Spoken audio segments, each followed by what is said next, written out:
दोस्तों मॉनसून आज 25 जून को फिर से आगे बढ़ा, लेकिन मध्य में और पश्चिम में, पूरब में अभी ये एक कह सकते हैं वैक्यूम बना रहा है। और वैक्यूम यहाँ पर बना हुआ है, इस वजह से हवाओं का सपोर्ट नहीं मिल पा रहा है, जिसके कारण मॉनसून यहाँ प्रोग्रेस नहीं कर पा रहा है।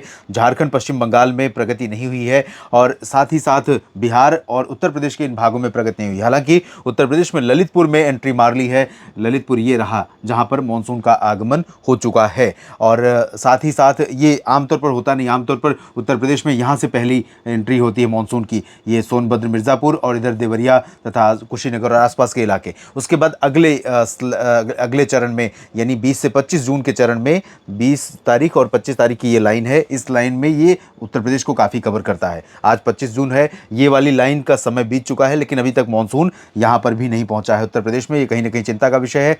लेकिन मध्य प्रदेश में काफ़ी प्रोग्रेस हुई है, राजस्थान में एंट्री मार ली है और गुजरात में काफ़ी आगे बढ़ गया है। इस समय मॉनसून की जो उत्तरी सीमा है वो पश्चिम में गुजरात में मुंद्रा और मेहसाना तक पहुंच गई है। उदयपुर में आज प्रवेश किया है मॉनसून ने, राजस्थान में प्रवेश किया है। शिवपुरी और सीधी मध्य प्रदेश से होकर गुजर रही है ये लाइन, जबकि ललितपुर उत्तर प्रदेश में, चाईबासा, पाकुर और साहिबगंज झारखंड में, हल्दिया पश्चिम बंगाल में और रक्सौल बिहार में होकर गुजर रही है। आपको ध्यान होगा, एक मैंने पोस्ट किया था जिसमें कुछ नाम कुछ राज्यों के साथ गलत हो गए थे, कॉम्बिनेशन गलत हो गया था, क्योंकि कुछ छोटे जगहों का नाम आमतौर पर नहीं पता होता है। तो मैंने उसमें डाल दिया था, गूगल पर चेक किया और शायद वो नाम सही मुझे नहीं दिखा। इसके लिए मैं माफ़ी चाहता हूँ। आप में से बहुत सारे मित्रों ने सुझाव दिया था कि इसको आप सही कर लें, मैं सही करूंगा उसे। और अब आपको बताता हूं कि पिछले 24 घंटों में कैसी बारिश रिकॉर्ड की गई है, साथ ही 10 दिनों की बारिश की बात करूंगा। और यहां पर एल नीनो या ला नीना का जो इफेक्ट है उसके प्रभाव से ट्रेड विंड्स की स्थिति क्या है इसकी भी बात करूंगा। और ग्लोब के जरिए मैं आपको समझाने का प्रयास करूंगा कि ट्रेड विंड्स इस समय किस तरह से कहां पर चल रही है। तो सबसे पहले बात कर लेता हूँ पिछले 24 घंटों की बारिश की। पोर्ट ब्लेयर सबसे अधिक वर्षा वाला स्थान रहा, 119 मिलीमीटर की भारी वर्षा हुई। मैंगलोर बाजपेयी में 88, विजयवाड़ा में 55 मिलीमीटर की बारिश हुई है। अच्छी बारिश आमतौर पर यहाँ पर एक्सपेक्टेड नहीं थी। रत्नागिरी में 51, भोपाल के बैरागढ़ में 43 और शोलापुर में 40-31 मिलीमीटर चांदबाली में हुई है। 28 मिलीमीटर सतना में, 24.6 मिलीमीटर शिलांग में और सागर में 24 मिलीमीटर, 20 मिलीमीटर बारिश रिकॉर्ड की गई रायपुर में। होनावर में 19, साथ ही साथ ओखा में भी 19 मिलीमीटर बारिश हुई है। गुजरात का कच्छ के पास का सटा हुआ रीजन सौराष्ट्र का, जहाँ पर बारिश रिकॉर्ड की गई काफ़ी दिनों के बाद, पेंड्रा रोड में 18, राजकोट में 18 मिलीमीटर, कोलकाता में बारिश हुई है। ये बहुत अच्छी खबर है। गुजरात का उत्तर पश्चिमी हिस्सा और पश्चिम बंगाल का कोलकाता और आसपास का हिस्सा, ये काफ़ी दिनों से सूखा बना हुआ था, यहाँ पर बारिश हुई है। गोवा के पणजी में 17, इंदौर में 16 और 16 मिलीमीटर, प्रयागराज में, हैदराबाद में 15 मिलीमीटर वर्षा रिकॉर्ड की गई है। और दोस्तों अब मैं आपको दिखा दूं एक बार ट्रेड विंड्स का क्या इस समय स्टेटस है। ट्रेड विंड्स यानी अगर एल नीनो से स्थितियां प्रशांत महासागर में ला नीना की तब्दील हो चुकी होती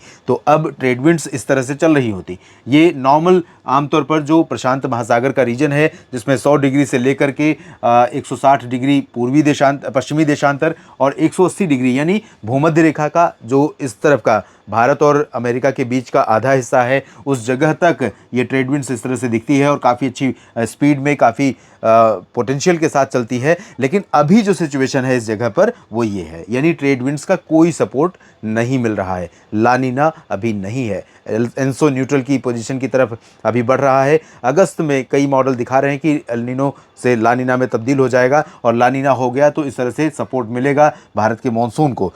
और ये हवाएं चल कहाँ रही हैं, यहाँ पर आप देखें, ये है इक्वेटर यानी भूमध्य रेखा, जो पृथ्वी को ऊपर से नीचे के दो हिस्सों में इसको डिवाइड करती है। इसके ऊपर भारत स्थित है और ज़्यादातर देश इसी के ऊपर हैं। और यहाँ पर ये आप देखें, पूर्वी देशांतर 90 डिग्री और पूर्वी देशांतर 120 डिग्री और 150 डिग्री, उसके बाद 180 डिग्री। ये 180 डिग्री का मतलब है कि पृथ्वी को वर्टिकली दो भागों में डिवाइड करती है ये लाइन। और 180 डिग्री तक आपने देखा था इसमें, ये 180 डिग्री तक ये वाला जो लाइन है, यहाँ तक अच्छी खासी स्पीड होती है। उसके बाद ये धीमी हो जाती है लेकिन सपोर्ट करती हैं। और यहाँ पर आप देखें, पश्चिमी देशांतर 120 से 140 तक इनकी स्पीड आप देखें, यहाँ पर 120 से 140 तक काफ़ी स्पीड होती है, 160 और 70 आते आते और स्पीड बढ़ जाती है। तो ये अभी ट्रेड विंड्स हमें सपोर्ट नहीं कर रही हैं और इन परिस्थितियों में अगले 10 दिनों के दौरान मॉनसून की प्रोग्रेस अच्छी खासी